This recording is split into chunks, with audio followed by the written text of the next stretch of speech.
निळी केळी म्हणजेच ब्ल्यू जावा, रेड बनाना, 40पेक्षा जास्त व्हरायटीची फुलं, 60 रुपयाचं तिकीट आणि दिवसभर फिरता येणार एवढं मोठं. ते बघण्यासाठी आम्ही 150 किलोमीटर लांब बारामती येथे चाल. एवढी गर्दी बघून डायरेक्ट डोक्याला हात लावला. ही 2 व्हीलर आहे, ती 4 व्हीलर तर अजून इकडं लय लांबपर्यंत होत्या. तिकीट घेतलं आणि कसं बसं आतमध्ये शिरलो तर 40 प्रकारची फुलं बघायला आम्हाला तासभर. आता ही शेती पूर्णतः निसत्या पाण्यावर आहे बघा, ह्याच्यात माती म्हणून कुठंच नाही. आता सगळ्यात भारी म्हणजेच आपल्या सोलापूरकरवाल्यांचा जीवाभावाचा आणि लाडका विषय म्हणजे ऊसाचा विषय. काय मोठं ऊस होतं. माझ्यासारखे 2 एकर एक उभा जरी केलं तरी ऊसाच्या शेंड्यापर्यंत काय पोचत नव्हतं, कारण AI वर जोपासलेला हा ऊस होता. राजा बिगी बिगी बिगी जायाचं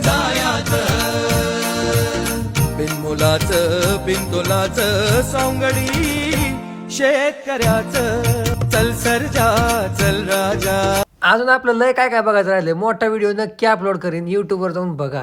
आता एवढी मोठी महळाची माशी चावली तर